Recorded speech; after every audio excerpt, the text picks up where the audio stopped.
You are listening to the Chits and Giggles podcast.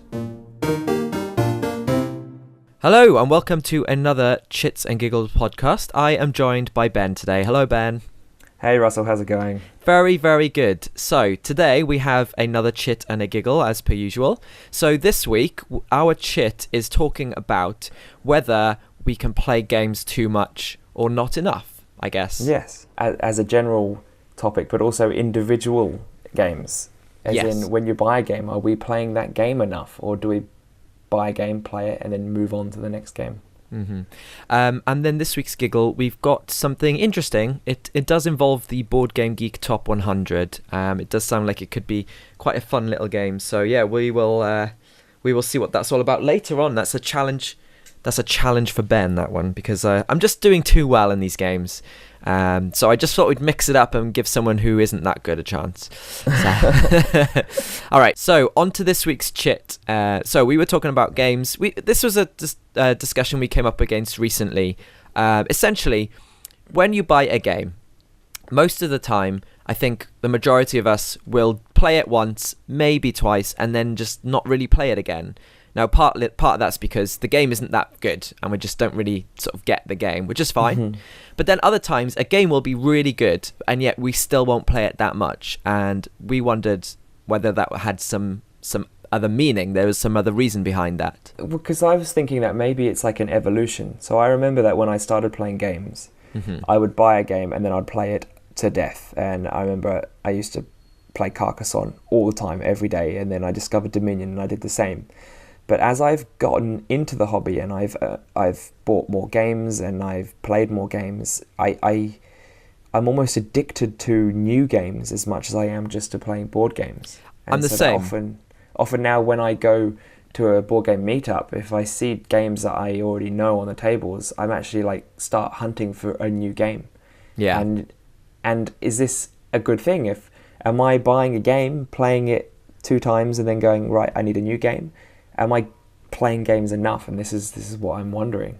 Well, for me, that's almost identical. I mean, I haven't been into games as long as you have, but I do feel like having worked in a board game cafe environment and having access to so many new games, there was always so many more there that I could play. That I didn't really feel like, I'm wasting my time if I just spend all, the next sort of couple of weeks just playing this single game and I just won't get through any of the others. And so there is the element of there's always something new and exciting out there. And I think that's more common these days. That's it, where you kind of think, board game time is limited.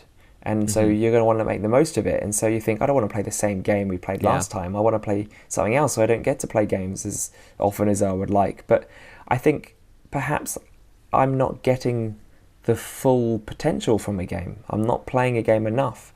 So in one respect where I'm thinking I don't want to, waste this time by playing the same game again, maybe I'm wasting a game by not playing it enough times. Well, the funny thing is, when I play games with my friends, there is one game that we always come back to, and that is Catan, with expansion. We've tried a couple of the expansions, but actually the one we most often try is Cities and Knights. I think that actually is a really fun game. It is. And because of the banter between us, and we know each other fairly well now because we always play with the same group, it does make it fun to play again and again and again. And I think that's the fun thing. We miss that when we don't get totally into a game and play it so much. And I think some of my favourite gaming experiences are ones that were games that I used to play a lot with a group of friends. I used to play Cosmic Encounter and Battlestar Galactica all the time, over and over and over again. And when you got really familiar with that game, I think the games became really intense. And I mean, in Cosmic Encounter, if you know all the alien powers and you know what cards are lurking in the deck and things like this, it makes the game more exciting. And the same with Battlestar Galactica, when you know the certain tactics and behaviors that Cylons may have, playing the game more actually increases the enjoyment.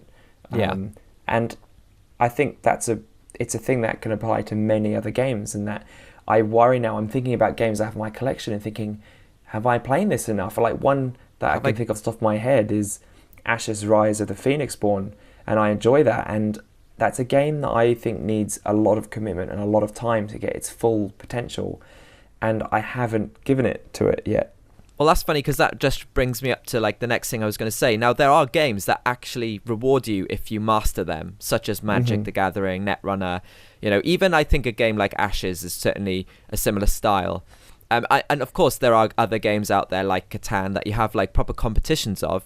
But the big ones, Netrunner, Magic, they're all financially reward games. You. Exactly. So these are games that and it's the same when you play like a miniatures game. These are ones where you construct your deck or your army or whatever it is, and then you bring it to the table. And I think those games, they reward you the most for heavily investing in them, because you can go home and prepare. Because you've actually done the work. You put the work in. Oh, I built the better army rather than just being given the same basic sort of kit. But then again, I do like in games when everyone starts off equally. Like in Dominion, everyone has the same deck. And then it's kind of like, we had the same deck and the same opportunities, but look what I did with it compared to what you did with it. I really do like watching that. But I can see in terms of, mastering a game, having that external element where you're bringing something different to the table, something personal at the start of the game, that maybe that helps to increase like the longevity and the replayability of a game. I think it's just the difference in time between those games. For example, with the living card game, or even, a blind card game, a collectible card game, sorry, you do technically have the same opportunities as most other people. Of course, there'll be people with loads of money to spend on like buying rare cards and that, but you do essentially get the same start, and then you take a lot more time. You do probably spend a bit of money as well with Magic, but you do have all of the same opportunities to build the same deck. I shouldn't really bring Magic into this because it is so different. It is one of the biggest collectible games out there, and obviously it does have a lot of random chance to it and stuff. But a game like Netrunner, obviously everyone has access to the same cards, and if they only want specific cards, it's probably far easier for them and cheaper for them to buy the ones that they specifically want. But the only difference is time. You start a game like Dominion, you have the same base, but you're doing that in a game, whereas with Netrunner you're doing it in sort of like a few weeks or even years. What are some games you've played recently that you wish that you had put more time into, or games that you want to play a lot and become very familiar with? Well, I like games where you do have lots of different strategy. Now, just recently a game came out that I raved about, Dice City, but I haven't played it enough, and I feel like there are lots of different strategies that you could go down and do that. But I just haven't really played it enough to sort of get used to them. Well, or that's know what one those that are. I would agree with, because I played it again the other day, and again, part of me was thinking when this game came to the table, I was like, oh, but I've already played this game. But then I played it because I love games, whether I have played them before. And as I played the game, I tried a different strategy. And again, I got more out of the game and I saw a little more depth. And Dice City is one of those games that has constantly surprised me. Every time I've played it, I've gone, actually, there's more to this game than meets the eye. And so I would agree that Dice City is definitely one that I would like to play more. Yeah, I mean, and there are so many. I'd love to play any game with, a sort of a massively different play style every time you play. Like Dead of Winter, for example, not only does it have a vastly different number of objectives, the main objectives, but you've got the crises, you have the betrayer element and all the different personal objectives. I imagine that game, and the Crossroads, there's so much sort of unpredictability of that game that I can't imagine having an identical game the same as the last one. It's so much random chance in that, but it still feels fun to play. But yeah, even any strategy game, really, you're going to get better at it the more you play. Like Carcassonne. Like, I love Carcassonne and I've played it a lot, but I feel like there is so much more that I could get out of that game. And I could be so good at it if I played it. But time is the issue really here, isn't it? Yeah. Well, also, like I have a theory that Kickstarter is partly to blame for my addiction in new games, because in the old days, a new game would come out and then you would play it at a friend's house and you go, oh, that was really good, and you would play it again. You think that's good, I think I might buy that, and then you go to the shop and then you buy it. With Kickstarter, I have this constant feeling that if I don't back this, if I don't get involved, then I'm going to miss the boat.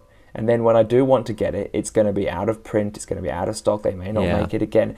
And that I constantly feel like, no, I must buy this now, because if I don't, I may never be able to buy it again. And the games are going out, like I bought Isle of Skye, and I'm really glad I did, because I love that game, and now it's really hard to find. And again, it will be reprinted, but because they have these cycles where if a game is popular because it's good, it's suddenly really hard to get. That you sometimes get this feeling like, okay, I need to buy this now because otherwise I may never get the chance to do that. Yeah. I mean, what do you feel about legacy games? Because that's essentially forcing you to play the same game over again to get anything out of it, really.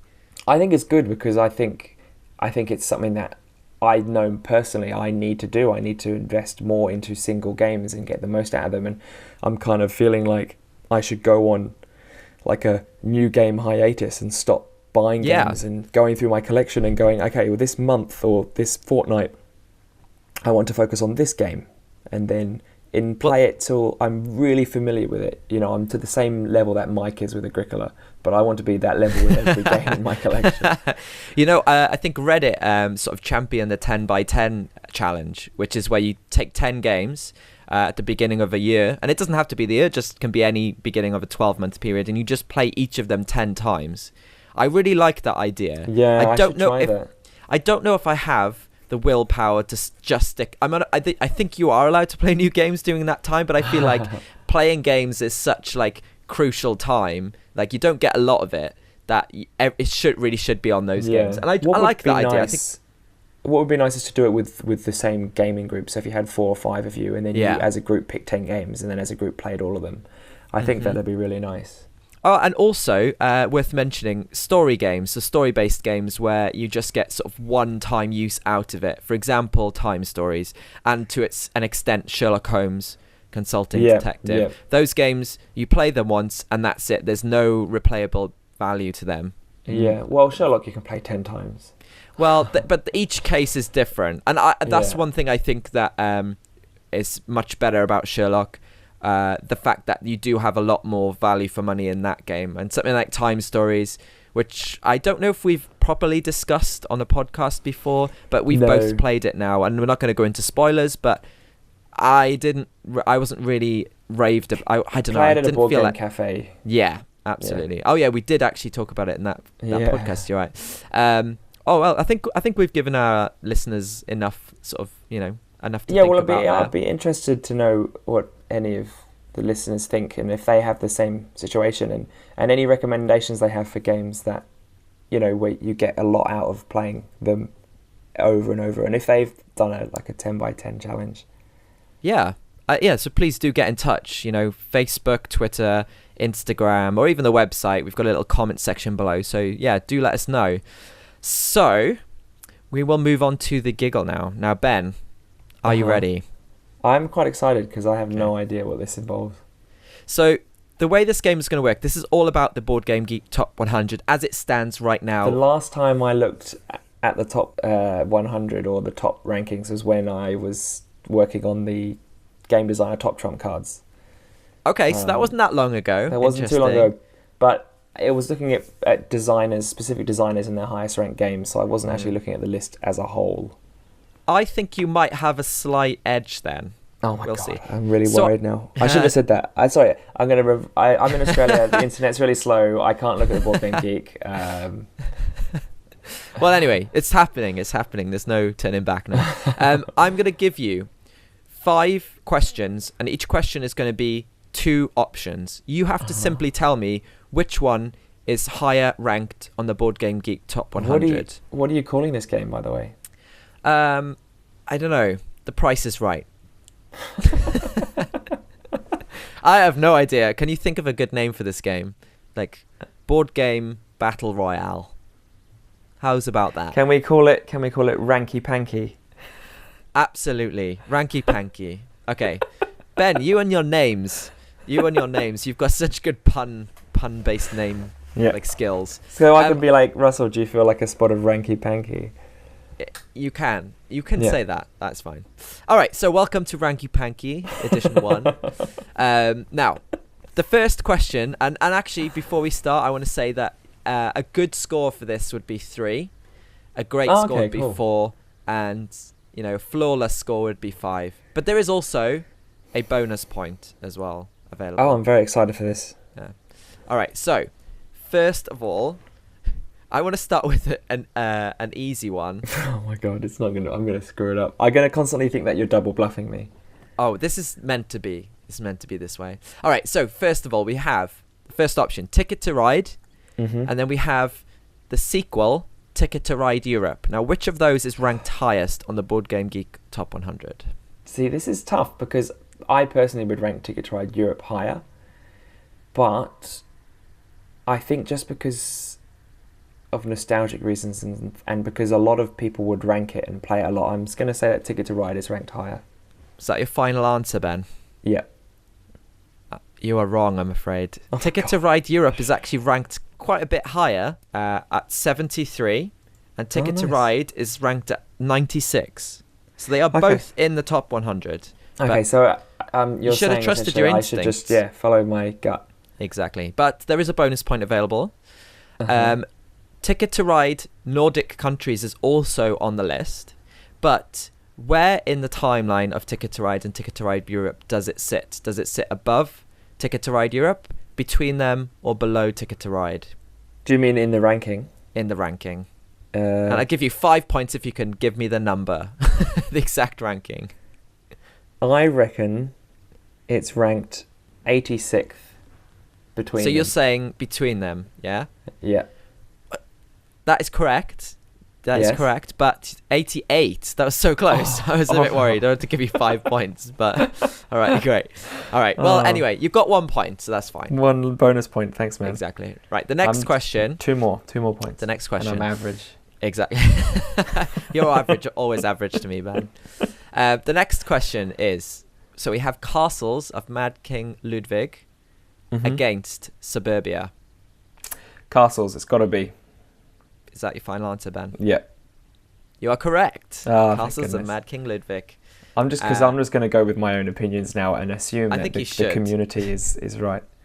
Well, we'll see. Well, the Castles of Mad King Ludwig is at 44, and Suburbia is at 60. So, yeah. Well, they're both quite far better apart than Ticket to Ride, so well done, Board Game Geek. Yeah.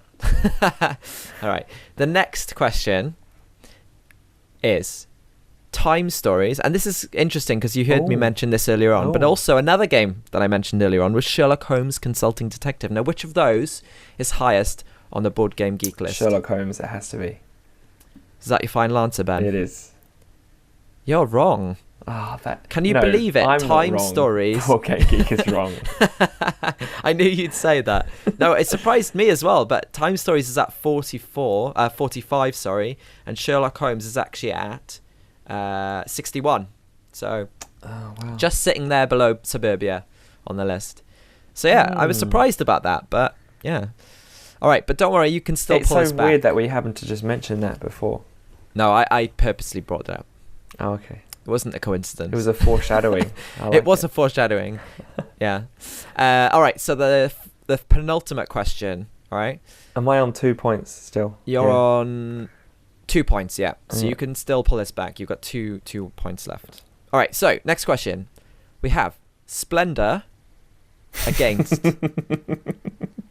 Cosmic Encounter, your favourite game. No, if Splendor is ranked ahead of Cosmic Encounter, I will cry. Cosmic Encounter has to be ranked better. If it's not, I will cry. It's my final answer, and I'm really worried that it's wrong. Cosmic Encounter, is that your final answer? Yeah. Yeah. All right. Well, you'll be pleased to know that Splendor is ranked higher. Oh my god. No. Believe it or not, Splendor is ranked at 76, but Cosmic is actually ranked just below it at 77, so it was close.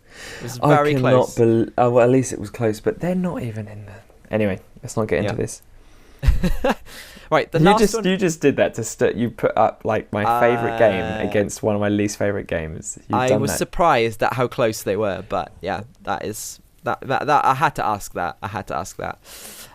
All right, so finally, this is a bit of a difficult one, but this is your only chance, by the way, to pull the game back. To be average, yeah. Yeah, we've got two really classic games. We have Crokinole and we have Go. Which of those is ranked higher? And these are like really ancient games, by the way. But they are both still in the top 100. I I'm going to say Crokinole because it seems to be having a bit of a little resurgence. And Go is a real, like a hardcore gamer's game. Bearing in mind, they are both still ranked in the top 100 of all board games of all time. No, that's good on them. But Good on them. All right. Final answer? Yeah. It's Crokinole. Oh, thank God. You got it. You How got it. close So you is won. You got 3 points. That is a good score. Yes. So how did you find that? Did you come up against some surprises there? I did. But I do love a spot of Ranky Panky. So thanks Ranky for that. Panky. It's good. It's quick. I'm still... Bit of Ranky Panky is quick, but it's so worthwhile. I'm still a bit upset about Splendor. I think we were promised tears. Oh, yeah. You can't hear them? No. All right. Well, I'll have to just take your word on it. So, yeah, that was this week's podcast. We do hope you enjoyed listening. Yes. Ben pulled a win out there at the end. But, yeah, if you would like to get in touch, let us know your thoughts, either on games that you think you play too much or not enough, or any games that you are surprised about in the top 100, any sort of pairings off. We'd love to hear from you. To go on to Board Game Geek and give Splendor a whole bunch of really bad... Genuinely could make the difference between 76th and 77th. It could just swap those two around and justice will have been served. There we go. All right. Well, thanks for listening. Do get in touch via the Facebook, Twitter, Instagram, and website comments. We love to hear from you, and we will see you on the next podcast. Take care. See ya. Thank you for listening to the Chits and Giggles podcast. For more reviews and podcasts, visit forchitsandgiggles.com.